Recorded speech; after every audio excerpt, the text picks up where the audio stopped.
शांति ने उबर कर कागज के टुकड़े टुकड़े कर दिए और उठकर अनमनी से कमरे में घूमने लगी।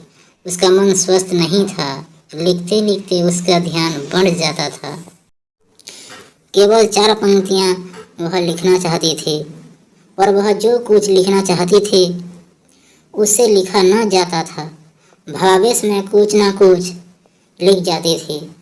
6 पत्र वह फाड़ चुकी थी। यह 7वां था। घूमते घूमते वह चुपचाप खिड़की में जा खड़ी हुई।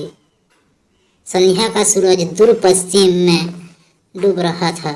माली ने क्यारियों में पानी छोड़ दिया था और दिन भर के मुरझाए फूल जैसे जीवन दान पाकर खिल उठे थे। हल्की हल्की ठंडी हवा चलने लगी थी। शांति ने दूर सूरज की ओर निगाह दौड़ाई। पीली पीली सुनहरी किरणें जैसे डूबने से पहले उन छोटे छोटे बच्चों के खेल में जी भर हिस्सा लेना चाहती थी, जो सामने के मैदान के हरी भरी घास पर उन्मुक्त खेल रहे थे। सड़क पर 2 कमीन युवतियां हंसती चुहलते करती उछलती कूदती चली जा रही थी। शांति ने एक दीर्घ श्वास छोड़ा और मुड़कर उसने अपने इर्द गिर्द एक थकी हुई निगाह दौड़ाई। छत पर बड़ा पंखा धीमी आवाज से अनवरत चल रहा था। दरवाजे पर भारी पर्दे हिल रहे थे। भारी कोच और उन पर रखे हुए रस्मी गद्दे गलीचे और दस्यमान में रखे हुए छोटे छोटे अटकनों में मेज और उन पर पीतल के नन्हे नन्हे हाथी और फूलदान। और उसने अपने आप को उस पक्षी सा महसूस किया जो विशाल स्वच्छंद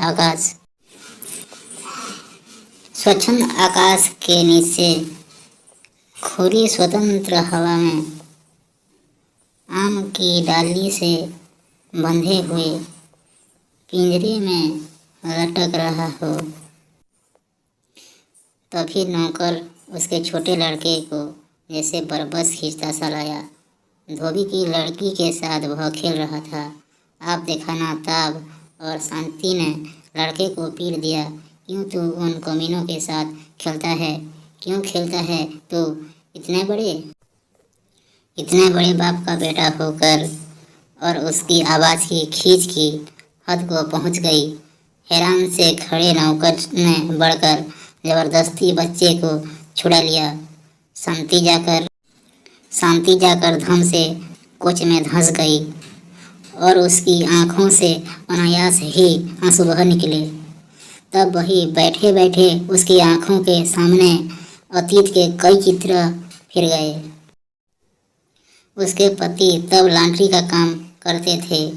बाइबिल सोसाइटी के सामने, जहां आज एक दंदाना सा बड़े धड़ल्ले से लोगों के दांत उखड़ने में निमग्न रहते थे, उसकी लॉन्ड्री थी। आय अच्छी थी पर खर्च भी कम न था।